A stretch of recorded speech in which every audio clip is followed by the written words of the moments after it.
अस्सलाम वालेकुम स्टूडेंट्स, आप सब लोग कैसे हैं? उम्मीद करता हूँ खैरियत से होंगे।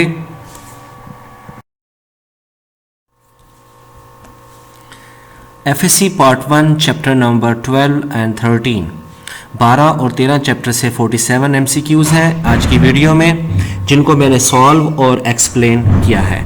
अब हम अपने एमसीक्यूज़ की तरफ चलते हैं। एमसीक्यूज़ नंबर 1 में the main function of guard cell is to help with. Guard cell का जो मेजर रोल है गैशियस एक्सचेंज के अलावा, जो सबसे बड़ा उसका रोल है वो है ट्रांसपायरेशन में। एक्सेस वाटर को ये गैशियस फॉर्म में रिमूव करवाता है। क्वेश्चन नंबर 2 है ट्रांसपायरेशन का जो प्रोसेस है इसको कौन रेगुलेट करता है? गार्ड सेल की मूवमेंट इसको रेगुलेट करती है। जब गार्ड सेल टर्जिड होते हैं तो वो ओपन होते हैं और ट्रांसपायरेशन को अलाउ करते हैं। जब उनका टर्गर प्रेशर लूज होता है, सनलाइट नहीं पड़ती, फ्लैसिड हो जाते हैं, पार्शली क्लोज हो जाते हैं, तो ट्रांसपायरेशन का प्रोसेस भी रुक जाता है। क्वेश्चन नंबर 3 में nearly 90% of the flowering plant 90% flowering plants क्या रखते हैं? इनमें से ऑप्शन नंबर बी है माइकोराइजी, क्योंकि फ्लावरिंग प्लांट्स वेल अडॉप्टेड होते हैं। तो वेल अडॉप्टेड के लिए उन्हें न्यूट्रिएंट्स, वाटर जो ज़मीन में सॉइल में न्यूट्रिएंट्स हैं उन्हें मैक्सिमम तरीके से उन्हें एब्जॉर्ब करना पड़ता है ताकि वो अपनी ग्रोथ को बेहतर कर सकें। तो 90% फ्लावरिंग प्लांट्स क्या माइकोराइजी बना के रहते हैं। नंबर 4 है वास्कुलर बंडल जाइलम और फ्लोएम से मिलके बने होते हैं। क्वेश्चन नंबर 5 में mineral nutrients are taken up by roots के जरिए अपटेक करते हैं। मिनरल्स दोबारा मिट्टी के अंदर कैसे जाते हैं? क्वेश्चन नंबर 6 इस बारे को एक्सप्लेन करेगा लीव्स के ज़रिए, क्योंकि न्यूट्रिएंट्स वगैरह यूजेबल फॉर्म के बाद और वेस्ट की फॉर्म में लीव्स के अंदर स्टोर हो जाते हैं, लीव्स ड्राई कर जाते हैं और पौधे सीजनल एक्टिविटी के ज़रिए लीव्स को बतौर एक्सक्रीटोफोर उनको शेड करते हैं और वो लीव्स दोबारा फिर मिट्टी का हिस्सा बन जाते हैं। मिनरल्स वगैरह उनकी डिकम्पोजिशन होती है, पौधे फिर उनको अपटेक कर लेते हैं। क्वेश्चन नंबर 7 प्लांट फिजियोलॉजी का फादर किसे कहा जाता है? स्टेफन हिल्स को। Question number 8 the theory propose to explain the mechanism of stomatal movement. Sugar starch interconversion theory, ये थ्योरी स्टोमेटा की ओपनिंग और क्लोजनिंग को एक्सप्लेन करती है। क्वेश्चन नंबर 9 है plant lose water mainly by the process of transpiration. Question number 10 है root system in a plant develops well when, के पौधों की जो रूट सिस्टम है वो बेहतर तरीके से डेवलप कब होता है? देखिए, कोई भी चीज़ होती है ना, वो बेहतर तरीके से डेवलप तभी होती है जब वो बेहतर तरीके से फंक्शन परफॉर्म करती है। अगर हम इंसानी नेचर को ले लें, हम लोगों में से बेहतर इंसान वही होगा जो अपना काम बेहतर तरीके से करता है। यूँ नहीं कि आज काम किया, 2-4 दिन फिर छुट्टी कर ली, फिर काम किया, फिर छुट्टी कर ली, इरेगुलरली तरीके से, तो वो इंसान कभी भी वेल अडॉप्टेड या वेल नहीं होता। तो सेम हम रूट सिस्टम पे भी ये बात अप्लाई कर सकते हैं। तो absorption of water increases, option B है, बेहतर तरीके से वाटर एब्जॉर्ब करेगा तो वो अपनी ग्रोथ भी बेहतर तरीके से कर लेता है। क्वेश्चन नंबर 11 है टोबैको प्लांट का लीफ पर स्क्वायर मीटर में 12,000 के करीब स्टोमेटा पाए जाते हैं। क्वेश्चन नंबर 12 है कि एक पत्ते की सरफेस के टोटल वॉल्यूम का तकरीबन 40% एरिया, उसका वॉल्यूम एयर स्पेसेस के ज़रिए कंप्राइजेज होता है। अब एयर स्पेसेस क्या चीज़ है? पत्तों के अंदर मीजोफिल सेल्स होते हैं। मीजोफिल सेल्स के दरमियान जो स्पेसेस होती हैं हम उन्हें एयर स्पेसेस कहते हैं, उनके ज़रिए भी गैसेस का तबादला करते हैं। क्वेश्चन 13 है the glycolate produce diffuse into the membrane bound organelle called. अब ग्लाइकोलेट की जो प्रोडक्शन है प्लांट्स के अंदर फोटो रेस्पिरेशन के प्रोसेस में होती है। फोटो रेस्पिरेशन क्या चीज़ है कि रेस्पिरेटरी एक्टिविटी जो डे टाइम में क्लोरोप्लास्ट के अंदर होती है हाई टेम्परेचर में, तो ग्लाइकोलेट जो प्रोड्यूस होता है वो पेरोक्सिसोम में डिफ्यूज कर जाता है। क्वेश्चन नंबर 14 है रोबिस्को एंजाइम की एक्टिव साइट, 2 एक्टिव साइट होती हैं, कार्बन डाइऑक्साइड को भी बाइंड करने की और ऑक्सीजन को भी बाइंड करने की। क्वेश्चन नंबर 14 का सी ऑप्शन।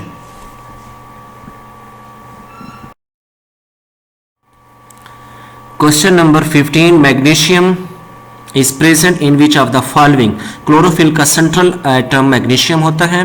क्वेश्चन नंबर 16 है, पोटाशियम आयन की डेफिशिएंसी की वजह से पौधों के अंदर उनके लीव्स की प्री मैच्योर डेथ हो जाती है। क्वेश्चन नंबर 18 है, रूट नोड्यूल के अंदर लेगुमिनस प्लांट फलीदार पौधों की जो जड़ें होती हैं वो मुख्तलिफ पॉइंट से फूली हुई होती हैं, जिन्हें हम रूट नोड्यूल्स कहते हैं। रूट नोड्यूल्स के अंदर नाइट्रोजन फिक्सिंग बैक्टीरिया होते हैं जो नाइट्रोजन नाइट्रेट्स की फॉर्म में पौधों को देते हैं।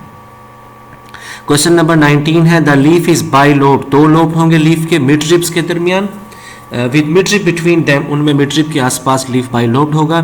तो ये कौन सा प्लांट होता है? वेनस फ्लाई ट्रैप होता है जिसका नाम है ट्रेनिया। क्वेश्चन नंबर 19 का बी ऑप्शन। क्वेश्चन नंबर 20 है, strong chlorosis is due to the deficiency of in plants. Question number जो 20 है ये स्ट्रॉन्ग क्लोरोसिस यानी कि क्लोरोफिल की जो कमी शदीद किस्म की हो जाती है वो पौधे के अंदर किस मिनरल की कमी की वजह से होती है, किस एलिमेंट की वजह से होती है? नाइट्रोजन की वजह से, क्योंकि जब नाइट्रोजन की कमी हो जाएगी तो क्लोरोफिल मॉलिक्यूल वेल डेवलप नहीं होगा, बेहतरीन सेंथी यानी उसकी क्लोरोफिल मॉलिक्यूल की सिंथेसिस हो नहीं पाएगी, क्योंकि क्लोरोफिल मॉलिक्यूल के अंदर सेंट्रल एटम मैग्नीशियम होता है, वो 4 नाइट्रोजन एटम के साथ अटैच होता है, वो 4 नाइट्रोजन 4 पायरोल रिंग बनाए हुए होती हैं। जब नाइट्रोजन की कमी होगी तो क्लोरोफिल मॉलिक्यूल की फॉर्मेशन भी नहीं हो पाएगी, तो पौधों के अंदर क्लोरोफिल की कमी हो जाती है। क्वेश्चन नंबर 21 है, the rate of transpiration will if the atmospheric pressure is low.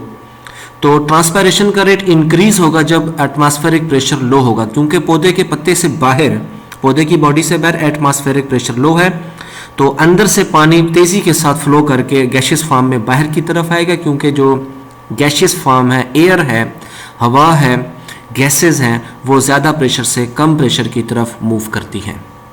Question number 22 है, गार्ड सेल का जो मेन फंक्शन है वो ट्रांसपायरेशन करवाना है। 23 है, ट्रांसपायरेशन का जो प्रोसेस है वो गार्ड सेल की मूवमेंट की वजह से ही रेगुलेट होता है। क्वेश्चन नंबर 24 है, which of these take place in the first step of Calvin cycle. Calvin pathway, Calvin cycle, इसे डार्क रिएक्शन भी कहते हैं, C3 साइकिल भी कहते हैं। तो इसका पहला स्टेप क्या है? पहला स्टेप सी ऑप्शन है कि राइबोलोज बिसफॉस्फेट कार्बन डाइऑक्साइड के साथ जुड़कर PGA बनाता, फास्फोग्लिसरेट बनाता है। क्वेश्चन नंबर 25 है, carbon fixation, carbon dioxide fixation में कौन सा स्टेप यानी कि स्टेप दुरुस्त है? वो 25 क्वेश्चन का पहला ही स्टेप है कि कार्बन राइबोलोज बिसफॉस्फेट कार्बन डाइऑक्साइड के साथ जुड़कर PGA बनाता है। 23 है, कंप्लीट द रिएक्शन राइबोलोज बिसफॉस्फेट जब कार्बन डाइऑक्साइड के साथ जुड़ेगा।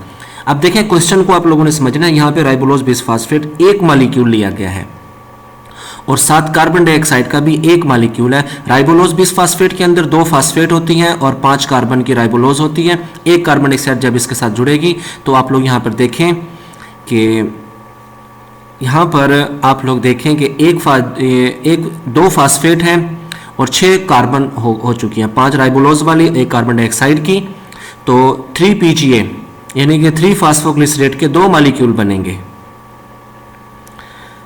क्वेश्चन नंबर 27 है, oxygen release during photosynthesis comes from. जो फोटोसिंथेसिस में ऑक्सीजन रिलीज होती है वो वाटर से आती है, और इस बात को नील ने अपनी हाइपोथेसिस के अंदर एक्सप्लेन किया था। क्वेश्चन नंबर 28 है, thylakoid membrane contain several kind of pigments. पौधों के फोटोसिंथेसिस करने वाले पिगमेंट हम कहते हैं भी क्लोरोप्लास्ट में होते हैं। तो भाई क्लोरोप्लास्ट में वो कहाँ पर होते हैं? थैलाकोइड में होते हैं। थैलाकोइड में वो कहाँ पर होते हैं? थैलाकोइड की मेम्ब्रेन में होते हैं। उन फोटोसिंथेटिक पिगमेंट्स के अंदर जो क्लोरोफिल है, सी ऑप्शन है ये ठीक है, chlorophyll are the main photosynthetic pigments. Question number 29 है, carbon dioxide entry of carbon dioxide into the leaves depends upon the opening of, कि कार्बन डाइऑक्साइड की जो ट्रांसपोर्ट है पौधे के सेल्स में जाना वो स्टोमेटा के थ्रू जाती है। क्वेश्चन नंबर 30 है, first action spectrum was obtained by German biologist TW एंग्रीमैन। इसने 1883 में फर्स्ट एक्शन स्पेक्ट्रम दिया था। एक्शन स्पेक्ट्रम क्या होता है? ये एक्शन स्पेक्ट्रम में हम लोग ये बताते हैं कि भाई फोटोसिंथेटिक पिगमेंट्स में से किस पिगमेंट ने ज़्यादा फोटोसिंथेसिस की है, यानी उसका एक्शन बताया जाता है। फोटोफॉस्फोराइलेशन के दौरान ATP की जो सिंथेसिस है इसे हम केमियोस्मोसिस कहते हैं, क्योंकि इलेक्ट्रॉन ट्रांसपोर्ट चेन इसमें पार्टिसिपेट लेती है और इलेक्ट्रॉन की मूवमेंट्स होती है। इलेक्ट्रॉन की मूवमेंट्स के साथ हाइड्रोजन आयन की मूवमेंट होती है। 32 the compound form during muscle fatigue. Muscle fatigue कब होती है? एनारोबिक रेस्पिरेशन, जिसे हम लोग फर्मेंटेशन भी कहते हैं। लैक्टिक एसिड फर्मेंटेशन हमारे मसल्स में होती है, मसल फैटीग हो जाता है क्योंकि हमारे मसल के अंदर ग्लूकोज प्रॉपर ब्रेक डाउन नहीं होती, लैक्टिक एसिड में कन्वर्ट हो जाती है। तो लैक्टिक एसिड से हमारे मसल फैटीग थक जाते हैं। क्वेश्चन नंबर 33 है which is the most abundant enzyme in the world. वो है RuBisCO, ribulose, bisphosphate, carboxylase as well as oxygenase. पौधों के अंदर फोटोसिंथेसिस के हवाले से है। उसके बाद कैल्वन साइकिल साइनोबैक्टीरिया में है, कैल्वन साइकिल एल्गी के अंदर है, मोस्ट अबंडेंट है फोटोसिंथेसिस के हवाले से, इसका मेन किरदार हम कह सकते हैं। उसके बाद है क्वेश्चन नंबर 34 है what is formed when the active site of ribulose, bisphosphate, carboxylase as well as oxygen, जिसे हम रोबिस्को कहते हैं, बाइंड टू ऑक्सीजन। ये क्वेश्चन 34 फोटो रेस्पिरेशन के हवाले से, तो ये फास्फोग्लाइकोलेट बनाता है जब रोबिस्को के साथ ऑक्सीजन बाइंड करती है। क्वेश्चन नंबर 35 है which of these are synthesized during photorespiration. Carbon dioxide बनती है क्योंकि इसके अंदर ऑक्सीजन यूज होगी और कार्बन डाइऑक्साइड आउट होगी। क्वेश्चन नंबर 36 है which of these is 2 carbon molecule. वो है फास्फोग्लाइकोलेट, 2 कार्बन कंपाउंड है। क्वेश्चन नंबर 38 है what is the arrangement of cells in plant showing Kranz anatomy. Kranz anatomy इसमें जो सेल्स की अरेंजमेंट होती है वो रिंग फॉर्म में होती है, जिसे रेत कहते हैं। रिंग फॉर्म में सेल्स की अरेंजमेंट होती है। क्वेश्चन नंबर 39 है which of these is C4 plant. ये है मेस प्लांट। क्वेश्चन नंबर 40 है what is the end product of Calvin cycle. वो है राइबोलोज बिसफॉस्फेट। ये लास्ट स्टेप पे बनता है रीजनरेशन वाले स्टेप में। डार्क रिएक्शन स्ट्रोमा में होता है क्योंकि डार्क रिएक्शन में सनलाइट यूज़ नहीं होती। क्यों नहीं यूज़ होती? क्योंकि ये स्ट्रोमा में हो रहा है। तो भाई स्ट्रोमा के अंदर डार्क रिएक्शन क्यों हो रहा है?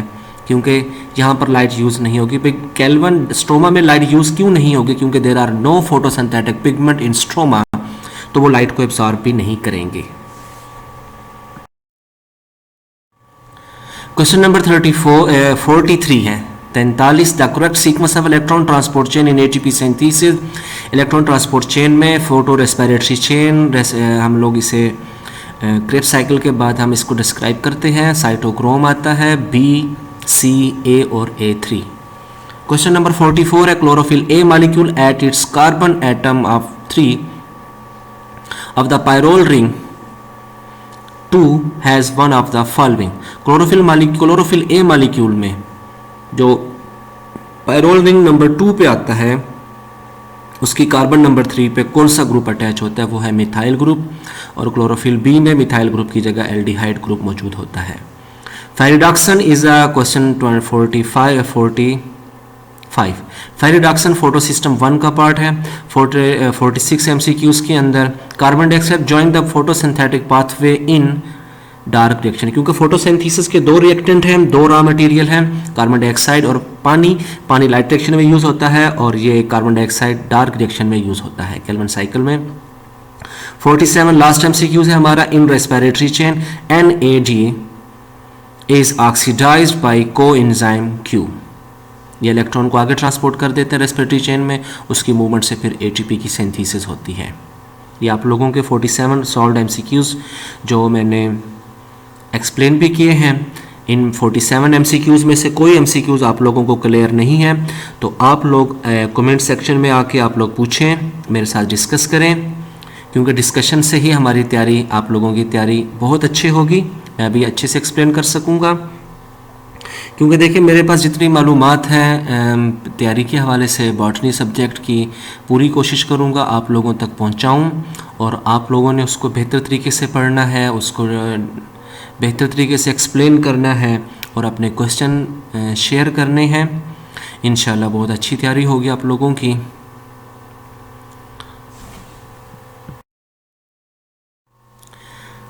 ये 47 MCQs आप लोगों ने देखे सुने भी, इनको आप लोग रिवाइज लाजमी कीजिएगा और अपने जो भी सवालात हैं, क्यूरीज़ हैं, कन्फ्यूजन्स हैं, वो कमेंट सेक्शन में आप लोग लाजमी पूछिएगा। इंशाल्लाह पूरी कोशिश करूँगा आप लोगों को ये तमाम पॉइंट्स क्लियर करके दूँ। अपना ख्याल रखिएगा।